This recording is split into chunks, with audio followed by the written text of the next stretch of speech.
Hello दोस्तों, तैयारी कर लो चैनल में आप सभी लोगों का बहुत बहुत स्वागत है। मैं याह्या नवाब। आज की वीडियो में हम बात करेंगे यूजीसी नेट जून 2020 की अपडेटेड एग्ज़ाम डेट की। तो एग्ज़ाम डेट आ चुकी है। अगर आप assistant professor and junior research fellowship के लिए अप्लाई किया था, फॉर्म भरा था, तो उसकी डेट आ चुकी है। कौन सी डेट है, क्या टाइमिंग है, कैसे एग्ज़ाम का पैटर्न है, ये सारी चीज़ों पर चर्चा करेंगे। तो मैं यही कहूँगा, अगर आप लोगों ने अभी तक चैनल को सब्सक्राइब नहीं किया, बहुत से लोगों ने नहीं किया और मेरी वीडियोस देखते हैं, मुझे पता चल जाता है।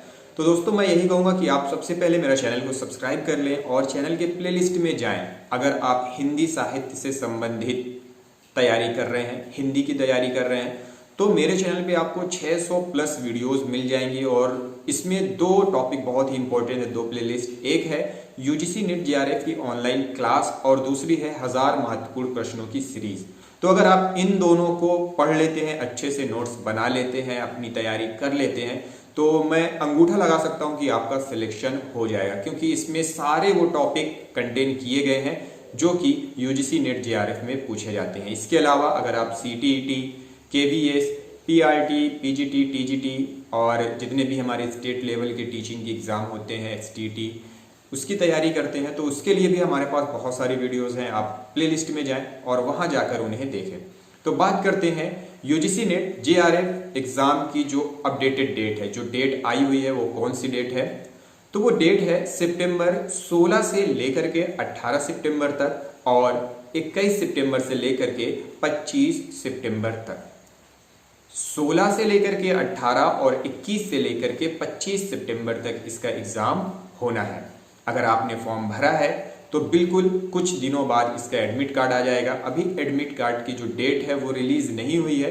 मे भी कहते हैं 15 दिन पहले एडमिट कार्ड आता है, तो सितंबर का जो फर्स्ट वीक होता है उसमें आएगा, या फिर अगस्त के लास्ट वीक में कुछ दिनों में वो रिलीज हो जाएगा। अगर होता है, मुझे पता चलता है, तो मैं अपडेट करते रहूंगा। और आप लोगों के पास अब 1 महीने से कम का समय है इसकी तैयारी करने के लिए। तो मुझे सुझाव दें, मैं किस तरह से आप लोगों की तैयारी करवाऊं या किस तरह से आप पढ़ना चाहते हैं। अभी मैं 1000 महत्वपूर्ण प्रश्नों की जो सीरीज है 250 क्वेश्चन वो करवा रहा हूं और वो बहुत जल्दी 6 दिनों में वो कंप्लीट हो जाएगा, क्योंकि वीडियो बनाने में बहुत ज़्यादा टाइम लगता है।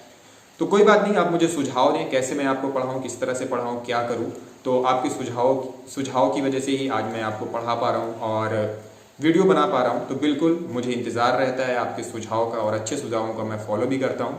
तो बात करते हैं एग्ज़ाम के टाइमिंग की। टाइमिंग क्या होगी? ये एग्ज़ाम 2 शिफ्ट में होता है। पहली शिफ्ट होती है 9:30 से लेकर के 12:30 और जो दूसरी शिफ्ट है वो है 2:30 से लेकर के 5:30। तो 180 मिनट का ये एग्ज़ाम होगा और इस एग्ज़ाम में 2 पेपर होते हैं। 180 मिनट का एक एग्ज़ाम होता है, इसमें 2 पेपर होते हैं। पेपर फर्स्ट 50 क्वेश्चन 100 नंबर का, पेपर 2 100 क्वेश्चन 200 नंबर के। तो टोटल 300 नंबर का ये एग्जाम होगा। 180 मिनट मतलब 3 घंटे आपको इस पेपर को करने को मिलेंगे। और इस पेपर का जो मोड होगा, मोड ऑफ पेपर मतलब किस तरह से, ऑनलाइन या ऑफलाइन, तो ये पेपर होगा ऑनलाइन सीबीटी फॉर्म में, कंप्यूटर बेस्ड टेस्ट के तौर पे आपको इस एग्जाम को देना है। और खास बात ये कि इन दोनों पेपर के बीच में आपको गैप नहीं मिलेगा, मतलब पेपर फर्स्ट और पेपर सेकंड के बीच में आपको गैप नहीं मिलेगा, कंटिन्यू ये पेपर होंगे। अब बात करते हैं हमें एग्जाम हॉल पे पहुंचने की। और जैसे कि लॉकडाउन लगा हुआ है, ट्रांसपोर्ट की बहुत ज़्यादा समस्या है, ट्रेनें नहीं चल रही हैं, बसेस नहीं चल रही हैं, स्टेट ट्रांसपोर्ट भी नहीं चल रहे हैं और ऊपर से इतनी टाइम कई राज्यों में बाढ़ की भी समस्या है। तो यही कहूँगा कि एडमिट कार्ड जैसे ही आपका आ जाता है आप सबसे पहले निकालें, first day, second day, third day, ज़्यादा लेट ना करें, क्योंकि आपको सबसे ज़रूरी है अपने एग्ज़ाम सेंटर पे पहुंचना। क्योंकि आपने इसके लिए, किसी ने 1 साल लगाया है, किसी ने कई साल लगाए हैं, किसी ने 6 महीने लगाए हैं, तो उस हिसाब से ये बहुत इंपॉर्टेंट टाइम है। और एग्ज़ाम सेंटर पर पहुंचने की पूरी कोशिश करें।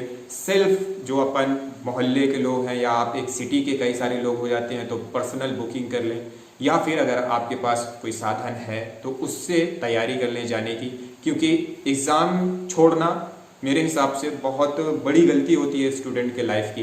क्या करते हैं हम, कभी कभी मस्ती में छोड़ देते हैं या फिर फॉर्म भर के कोई तवज्जो नहीं देते हैं, तैयारी भी ढंग से नहीं करते हैं। तो मैं यही कहूँगा दोस्तों, अगर आप तैयारी कर रहे हैं तो दिल से तैयारी करें, मेहनत करें और एग्ज़ाम सेंटर पर पहले से पहले पहुंचने की कोशिश करें, क्योंकि कोरोना वायरस के चलते कुछ नए नियम भी हैं, आपको टेस्टिंग वगैरह करानी पड़ सकती है। अभी तो ऐसा अपडेट नहीं है, होता है तो मैं बिल्कुल बताता हूँ। और दूसरी बात कि साधन नहीं है, ट्रांसपोर्ट नहीं है, तो भी हमें समस्या हो सकती है। तो आप सबसे पहले एडमिट कार्ड निकालें, अपना सेंटर देखें और उस सेंटर पर पहुंचने के लिए ट्रांसपोर्ट के बारे में पता करें। नहीं है तो अपना सेल्फ या फिर कई सारे दोस्त मिलकर एक कोई बुकिंग कर लें, उसके थ्रू आप जाएं। और ये जो एग्ज़ाम होता है इसमें निगेटिव मार्किंग नहीं होती है। सपोज कि आपने फर्स्ट और सेकंड पेपर मिला के 150 के क्वेश्चन होते हैं, तो 150 क्वेश्चन में आपने 100 क्वेश्चन कर लिए। सपोज 100 क्वेश्चन आपने कर लिए, सही आपने कर लिया, और 50 क्वेश्चन रेस्ट बचते हैं। अगर उसके लिए आपके पास टाइम है तो मैं यही कहूँगा आप उसको भी करें अपने, क्योंकि इसमें निगेटिव मार्किंग नहीं है। आप गलत भी करते हैं तो भी आपको उसकी निगेटिव मार्किंग नहीं देनी पड़ेगी। और सपोज कि आपने 50 क्वेश्चंस में 10 भी सही कर लिए तो 10 के 2 नंबर, सपोज 20 नंबर आपके प्लस हो जाएंगे। तो एक भी क्वेश्चन छोड़ के मत आएँ। और अगर निगेटिव मार्किंग नहीं है तो किसी भी एग्ज़ाम में आपको क्वेश्चन छोड़ के नहीं आना चाहिए।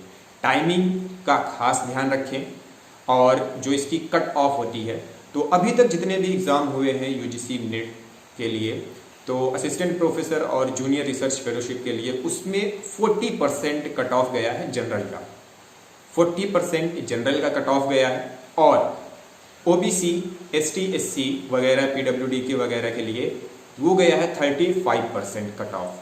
तो आपको 40% प्लस आपको इसमें सॉल्व करना है। अगर आप एससी, एसटी, ओबीसी से रिलेटेड हैं तो आपको 35% इसमें क्वेश्चंस को सॉल्व करना है। तो उम्मीद करता हूँ आपकी तैयारी अच्छी चल रही होगी, और नहीं अच्छी चल रही है तो अभी हमारे पास कुछ समय है, उसमें हम अपना रिवीजन करें, तैयारी करें, इंपॉर्टेंट टॉपिक हैं उनको पढ़ें। और कोई प्रॉब्लम हो रही हो, कोई समस्या हो रही हो, तो बिल्कुल आप कमेंट बॉक्स में जाएं, मेरे सोशल नेटवर्क दिए हुए हैं, आप वहाँ जाके मुझे मैसेज कर सकते हैं, कमेंट कर सकते हैं, कोई भी समस्या हो रही है उसे बता सकते हैं। तो चलिए, आप सभी लोगों के लिए, जितने भी लोग देना चाहते हैं, एग्ज़ाम देने वाले हैं, उन सभी लोगों को ऑल द बेस्ट, और उम्मीद करता हूँ आपका पेपर अच्छा जाएगा और मुझे अच्छी खबर मिलेगी। तो मिलते हैं अगली वीडियो में, तब तक के लिए आप सभी लोगों का बहुत बहुत धन्यवाद।